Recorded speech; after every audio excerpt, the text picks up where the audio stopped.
Puji nama Tuhan, kita boleh bersama-sama kembali beribadah pada pagi hari ini. Mari kita satu dalam doa.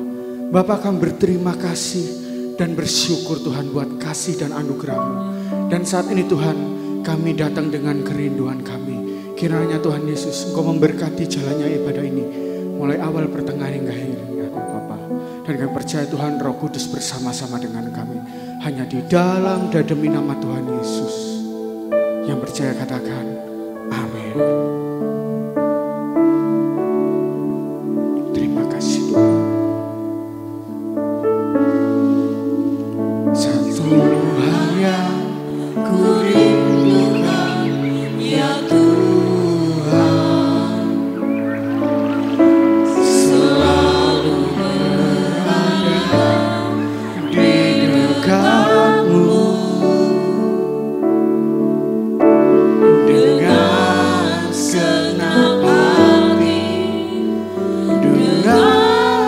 Segenap jiwa ku menanti di hadirat-Mu. Mari sekali lagi katakan satu hal yang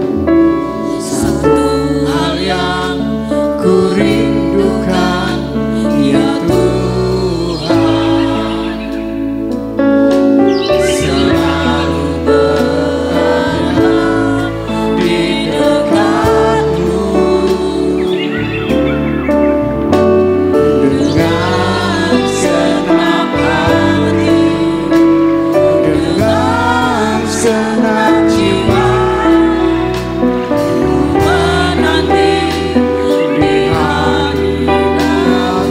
Mari nyanyikan dengan iman lebih dalam lagi. Ku rindukan Tuhan lebih dari segala yang ada, lebih dalam lagi.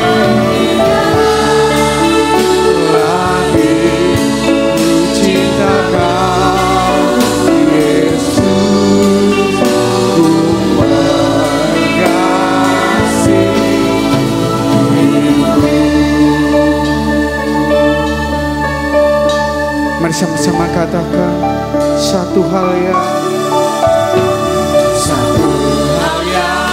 ku rindukan, ya Tuhan, selalu berada di dekat-Mu.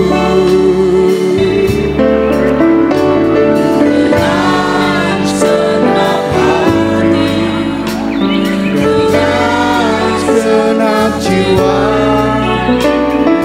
menanti di hadirat-Mu. Sekali lagi katakan satu hal yang ku rindukan, ya Tuhan, selalu berada di dekat-Mu. Inilah kerinduan kami Tuhan. Dengan segenap hati, dengan segenap jiwa, menanti di hadirat-Mu. Mari sama-sama katakan lebih dalam lagi. Ku rindukan lebih dari segala yang ada, lebih dalam lagi. Oh, cintakan Yesus.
Mari sama-sama sembah Dia. Haleluya.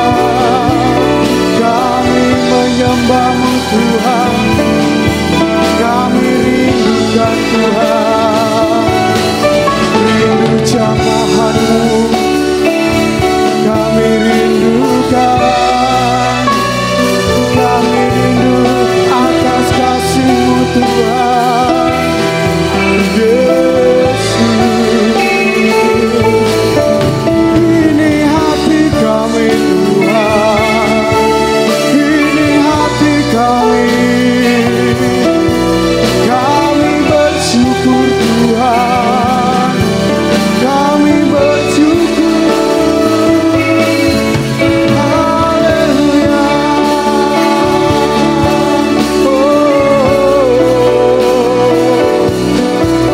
Haleluya. Yesus, terima kasih, terima kasih. Haleluya. Ini hati kami Bapa, kami rindu lawatan-Mu Tuhan, kami rindu jamahan-Mu Tuhan. Saat Engkau memanggil kami, hanya satu jawaban kami. Ku jawab ya, ya, ya. Semua ku jawab ya, ya, ya. Ini hati kami Tuhan. Ku jawab ya Tuhan, ku jawab ya Tuhan, ku jawab ya, ya. Mari sama-sama dengarkan panggilan Tuhan dan jawab. Ku jawab ya, ya. Mari semua.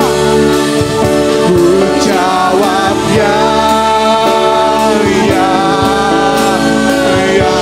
Amin.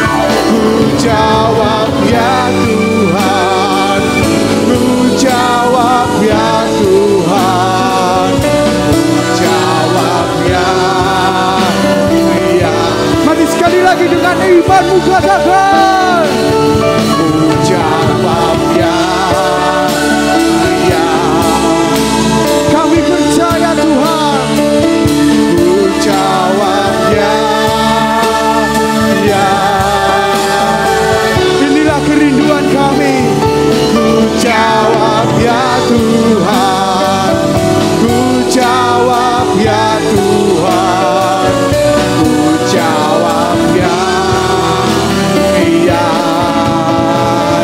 Ku jawab ya Tuhan, ku jawab ya Tuhan, ku jawab ya Tuhan, ku jawab ya, iya, iya. Wow.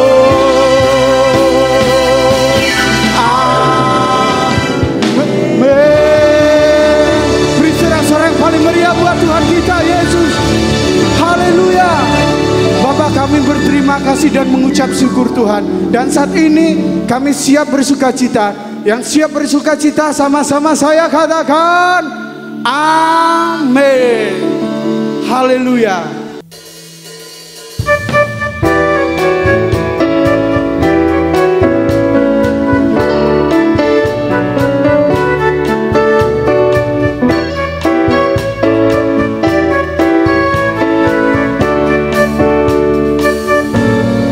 Semula hidup telah ditebus oleh kuasa darah yang kudus. Sekarang hidupku bukan milikku lagi. Mari semuanya katakan. Apapun yang Tuhan mau lakukan, apapun yang Tuhan mau inginkan, asalkan Tuhan ku senang, semua ku relakan, namanya dimuliakan. Sekali lagi katakan. Sungguh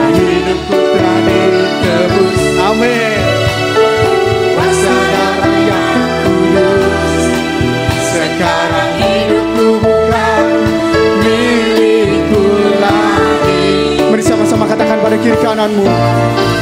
Apapun yang Tuhan mau lakukan, apapun yang Tuhan mau inginkan, asalkan Tuhan ku senang, semua ku relakan, namanya dimuliakan. Suka-sukamu Tuhan, suka-sukamu Tuhan, suka-sukamu Tuhan, suka-sukamu Tuhan, suka-sukamu Tuhan, suka-sukamu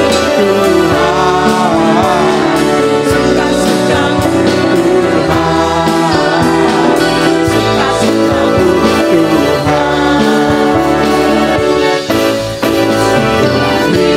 telah ditebus semua oleh kuasa darah yang kudus. Dengan sukacita sekarang hidupku bukan milikku lagi. Mari semua katakan pada kiri kananmu, apapun yang Tuhan mau lakukan, apapun yang Tuhan mau inginkan, asalkan Tuhan ku senang, semua ku relakan, namanya dimuliakan. Mari semuanya katakan, suka-sukamu Tuhan, suka-sukamu Tuhan, suka-sukamu Tuhan, suka-sukamu Tuhan, suka-sukamu Tuhan, suka-sukamu Tuhan, suka-sukamu Tuhan, suka-sukamu Tuhan. Mari semuanya lambaikan tanganku, katakan, suka-sukamu Tuhan, suka-sukamu Tuhan, suka-sukamu Tuhan, suka-sukamu Tuhan, suka-sukamu Tuhan, suka-sukamu Tuhan,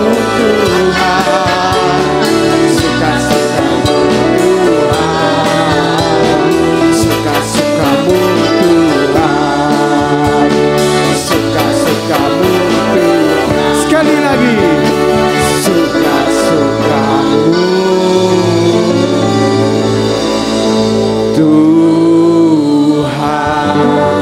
Beri sorak-sorai yang paling meriah buat Tuhan kita Yesus. Katakan haleluya, haleluya.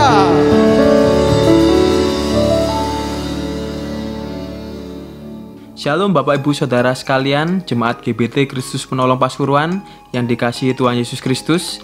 Ada kabar gembira bagi kita semua, karena pada bulan Agustus mendatang kita akan kembali beribadah bersama-sama di gereja kita yang tercinta. Berikut ini adalah jadwal ibadah kita selama New Normal berlangsung. Ibadah raya akan diadakan 2 kali. Ibadah raya yang pertama akan dilakukan pada pukul 7 hingga 8 pagi, dan ibadah raya yang kedua pada pukul 10 hingga 11 pagi. Dan ada ibadah online yang akan di-streamingkan pada pukul 10 pagi hari.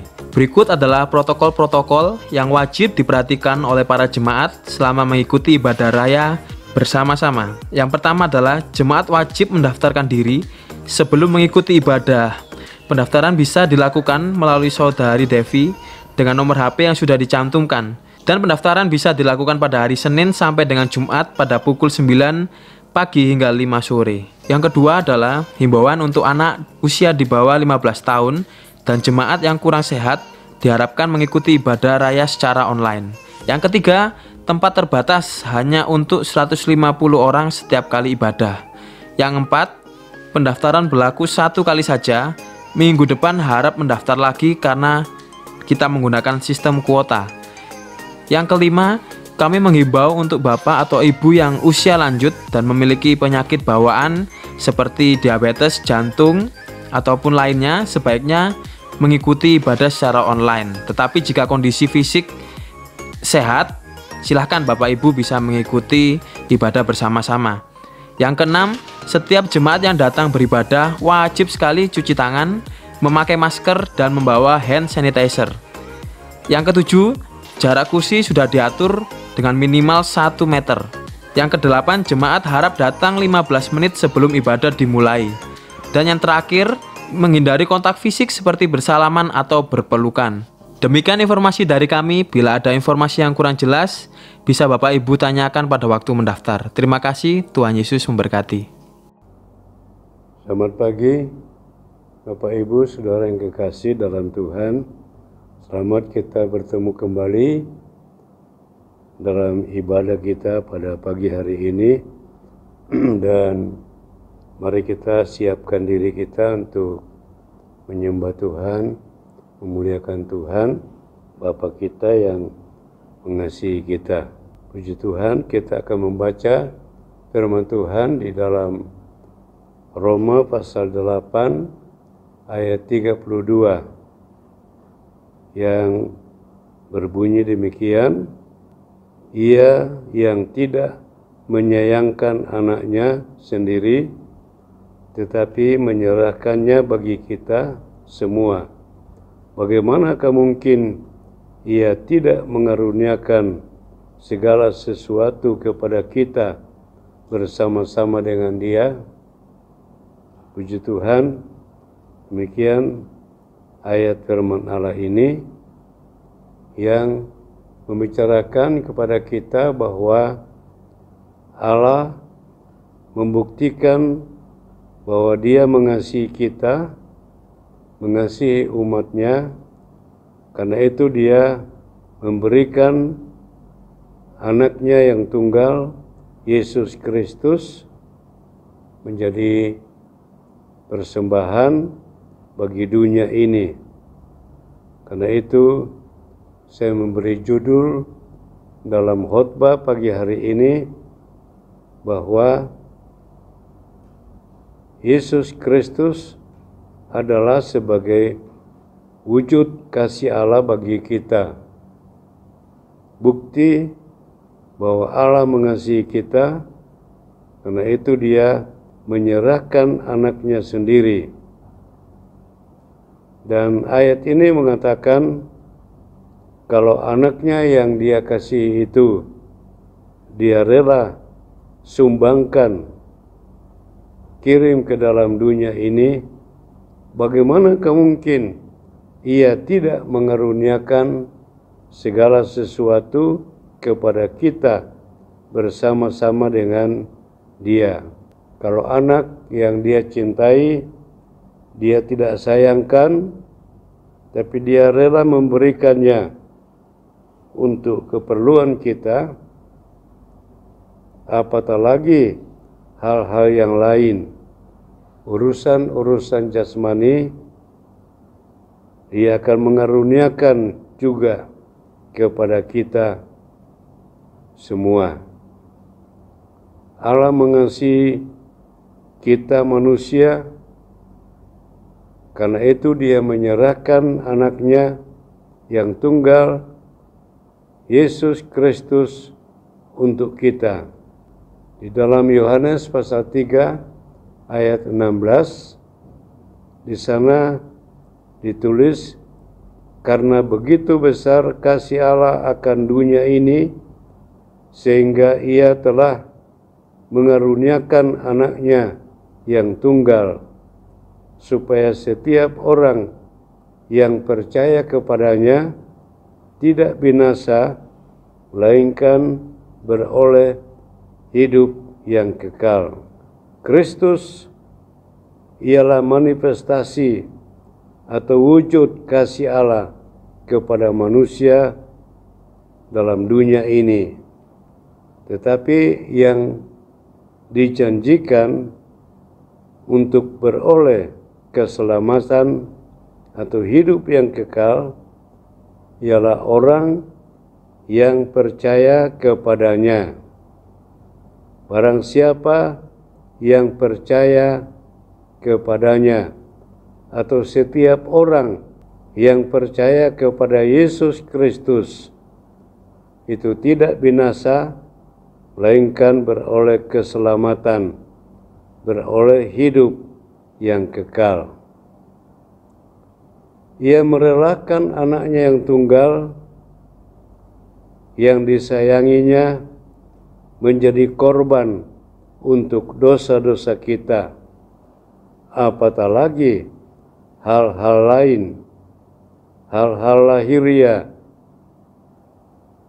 seperti berkat-berkat jasmani, kesembuhan, kedamaian, kesejahteraan yang jauh lebih kecil daripada Yesus Kristus itu sendiri, anak tunggalnya itu.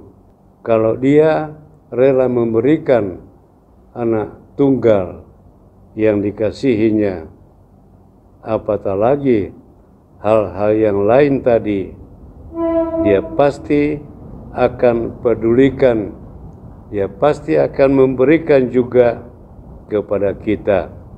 Di dalam surat Roma pasal 5 ayat 8 sampai 10, di sana ditulis, tetapi Allah menyatakan kasih-Nya kepada kita ketika Kristus mati untuk kita pada waktu kita masih orang berdosa. Artinya pada waktu kita masih terikat oleh dunia ini, oleh hal-hal lahiriah, atau masih diperhamba oleh dosa, Allah menyatakan kasih-Nya kepada kita dengan mengaruniakan Kristus dan mati untuk kita.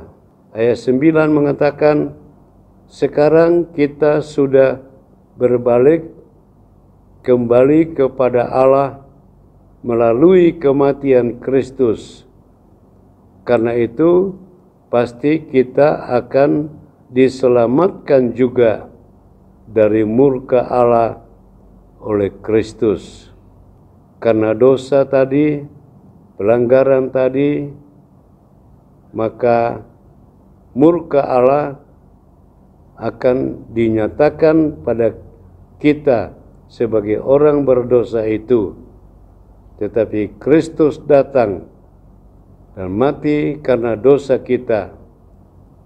Sekarang kita sudah berbaik dengan Allah melalui kematian Kristus. Karena itu, pasti kita akan diselamatkan juga dari murka Allah oleh Yesus Kristus. Ayat 10 mengatakan, kalau pada masa kita bermusuhan dengan Allah, kita didamaikan dengannya melalui kematian anaknya itu. Apalagi sekarang sesudah hubungan kita dengan Allah baik kembali, tentu kita akan diselamatkan juga melalui hidup Kristus. Demikian Allah menyatakan kasih-Nya kepada setiap orang berdosa yang mau percaya kepadanya. Kalau dulu kita masih diperhamba oleh dosa, itu sama artinya kita bermusuhan dengan Allah. Kita didamaikan dengan kematian anaknya itu. Dosa-dosa kita diampuni, dosa-dosa yang menjadi biang keladi permusuhan kita dengan Allah itu dilupakan oleh Allah.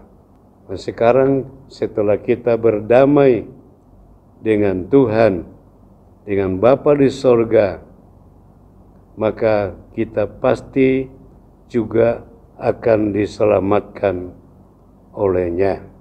Contoh Abraham yang mengasihi Allah, sebab Allah lebih dahulu mengasihi dia. Dalam 1 Yohanes pasal 4 ayat 19, kita membaca di sana, mengatakan kita mengasihi karena Allah lebih dahulu mengasihi kita. Jadi kita menyatakan kasih kita kepada Allah oleh karena Allah lebih dahulu telah mengasihi kita. Itu kata ayat 19. Tetapi ayat 18, pasal 3 ayat 18 dari 1 Yohanes mengatakan, anak-anakku, marilah kita mengasihi, bukan dengan perkataan atau dengan lidah saja, tetapi dengan perbuatan dan dalam kebenaran.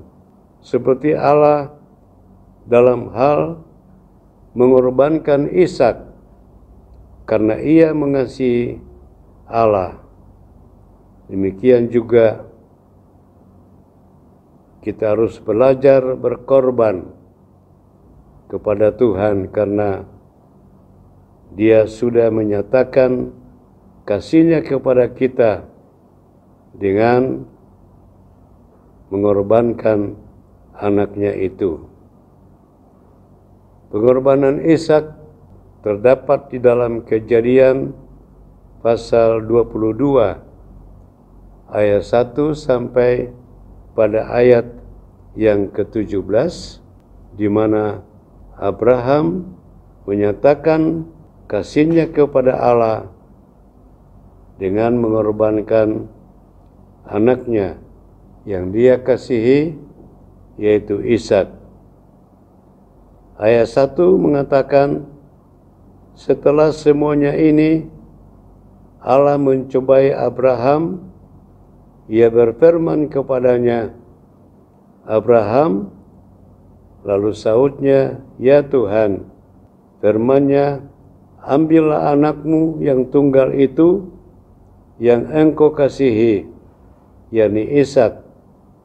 Pergilah ke tanah Moria, dan persembahkanlah dia di sana sebagai korban bakaran pada salah satu gunung yang akan kukatakan kepadamu.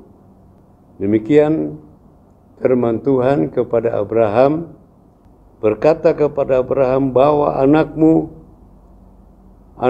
yang lahir pada usia lanjut yang engkau cintai itu, bawa dan korbankan dia di salah satu gunung di daerah Moria. Lalu Abraham tanpa bertanya sana sini, dia langsung membawa Ishak ke gunung Moria untuk dipersembahkan sesuai dengan rencana Allah. Ayat 9 mengatakan, sampailah mereka ke tempat yang dikatakan Allah kepadanya. Lalu Abraham mendirikan mezbah di situ, disusunnyalah kayu, diikatnya Ishak anaknya itu, dan diletakkannya di mezbah itu di atas kayu api. Demikian kita melihat tindakan Abraham. Dia sangat mengasihi Tuhan daripada dirinya sendiri. Anak yang dicintai karena anak yang lahir pada usia lanjut. Tapi Tuhan minta, dan Abraham tanpa bertanya sana sini, dia langsung mengajak Ishak ke Gunung Moria untuk dikorbankan. Setelah sampai di sana, Abraham langsung membuat dapur mezbah, dan Ishak diletakkan di atas mezbah itu untuk dikorbankan. Ayat 10 mengatakan, sesudah itu Abraham mengulurkan tangannya lalu mengambil pisau untuk menyembelih anaknya. Tindakan Abraham, tindakan yang sungguh-sungguh di luar pemikiran manusia biasa. Anak kekasih, anak yang dicintai, tapi dia membunuh karena menuruti perintah Tuhan. Dia mengulurkan tangannya memegang pisau untuk menikam Ishak, anaknya itu. Itu bukti bahwa Abraham sungguh-sungguh lebih mengasihi Allah, lebih menuruti perintah Allah daripada dirinya sendiri. Ayat 11 mengatakan, tetapi berserulah malaikat Tuhan dari langit kepadanya, Abraham, Abraham. Sautnya, ya Tuhan. Lalu Allah berfirman, jangan bunuh anak itu, dan jangan kau apa-apakan dia, sebab telah kuketahui sekarang bahwa engkau takut akan Allah, dan engkau tidak segan-segan untuk menyerahkan anakmu yang tunggal kepadaku. Lalu Abraham menoleh dan melihat seekor domba jantan di belakangnya yang tanduknya tersangkut dalam belukar. Abraham mengambil domba itu lalu mengorbankannya sebagai korban bakaran pengganti anaknya. Apa yang diperbuat oleh Abraham dengan menuruti perintah Allah walaupun secara manusia sakit buat dirinya sendiri, tapi dia lebih taat kepada firman Allah. Dia lebih suka menuruti perintah Tuhan daripada menuruti kemauannya sendiri. Tapi apa yang terjadi? Tuhan mengadakan mujizat. Tuhan berseru kepada Abraham, dan Abraham menjawab, ya Tuhan. Lalu berfirmanlah Tuhan, jangan bunuh anak itu, dan jangan kau apa-apakan dia, sebab telah kuketahui sekarang bahwa engkau takut akan Allah, dan engkau tidak segan-segan untuk menyerahkan anakmu yang kau kasihi, anakmu yang tunggal itu, kepadaku. Puji Tuhan, di sini kita melihat seorang yang mengasihi Tuhan, dia rela berkorban apa saja yang paling dia cintai sekalipun. Kalau Tuhan minta, dia memberikannya itu dengan tidak segan-segan memberikan. Dan apa yang terjadi? Tuhan menyediakan sebagai ganti Ishak, menyediakan seekor domba yang tersangkut di belukar itu. Karena Abraham ingin berbuat sesuatu buat Tuhan, berkorban buat Tuhan, dia langsung mengambil domba itu, lalu disembelihnya, dikorbankannya sebagai ganti anaknya itu. Dan Allah mengatakan kepada Abraham, menamai tempat itu Tuhan menyediakan, Yehovah Jireh, artinya Tuhan menyediakan.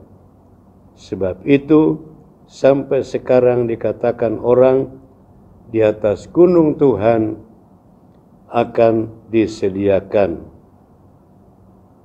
Demikian pernyataan firman ini, bagaimana Abraham yang sungguh-sungguh rela mengorbankan anaknya yang kekasih Ishak, karena dia lebih mencintai Tuhan yang lebih dahulu mengasihi Dia. Kata Yohanes 1 Yohanes 4 ayat 19 tadi. Puji Tuhan, oleh karena Allah mengasihi dunia ini, maka Ia memberikan anaknya, mengorbankan anaknya yang tunggal untuk kita. Karena Abraham mengasihi Allah, maka ia rela mengorbankan anaknya Ishak itu untuk memenuhi kemauan Allah. Ini satu contoh, satu teladan bagi kita, bahwa jikalau kita benar-benar mengasihi Allah, maka kita juga harus mau berkorban sesuatu untuk Allah. Yang terpenting sekalipun di dalam hidup kita, kalau Tuhan minta, apakah kita mau memberikannya itu kepada Tuhan seperti Abraham yang mengasihi Ishak, tapi dia rela mengorbankan demi kasihnya kepada Allah. Kita mengasihi Allah tidak hanya dengan perkataan, kata ayat tadi, tetapi dengan perbuatan dan kebenaran. Kasih selalu identik dengan pengorbanan. Kita hari ini mengadakan perjamuan suci, diingatkan kembali akan pengorbanan Yesus Kristus. Dia tidak menyayangi kepentingan dirinya sendiri, tapi dia rela berkorban, dia rela mati demi kepentingan kita umat manusia. Karena itu ayat tadi mengatakan supaya setiap orang yang percaya akan Dia tidak binasa, tetapi beroleh hidup yang kekal. Allah mengasihi dunia ini, tetapi yang diselamatkan, yang sampai kepada hidup yang kekal, hanyalah orang yang percaya kepadanya. Supaya setiap orang yang percaya akan anak Allah yang berkorban itu tidak binasa, tetapi beroleh hidup yang kekal. Kasih selalu identik dengan korban.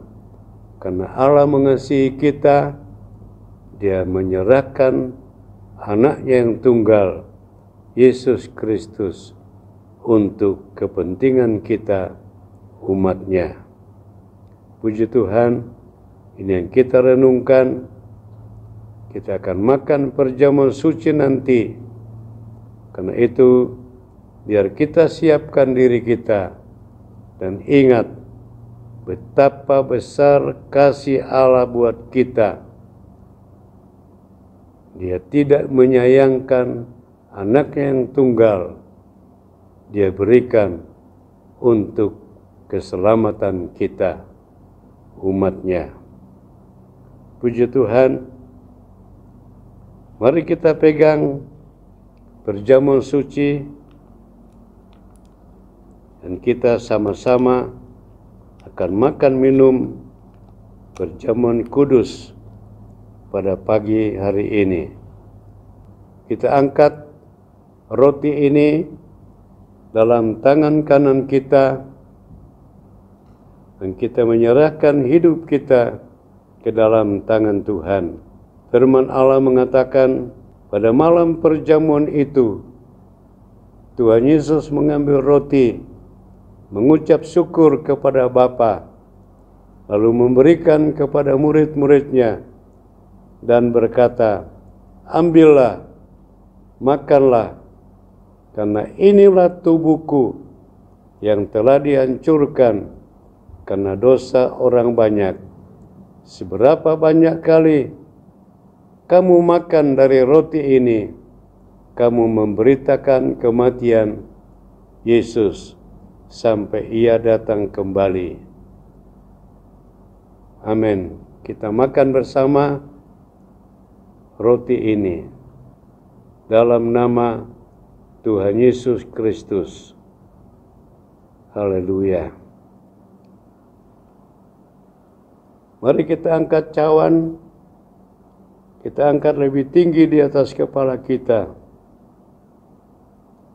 Setelah mereka makan, Tuhan Yesus mengambil cawan dan mengucap syukur, lalu memberikan kepada murid-muridnya dan berkata, "Ambillah kamu sekalian cawan ini, karena inilah darahku yang telah ditumpahkan karena dosa orang banyak. Seberapa banyak kali kamu minum dari cawan ini, kamu memberitakan kematian Yesus sampai Ia datang kembali." Amin.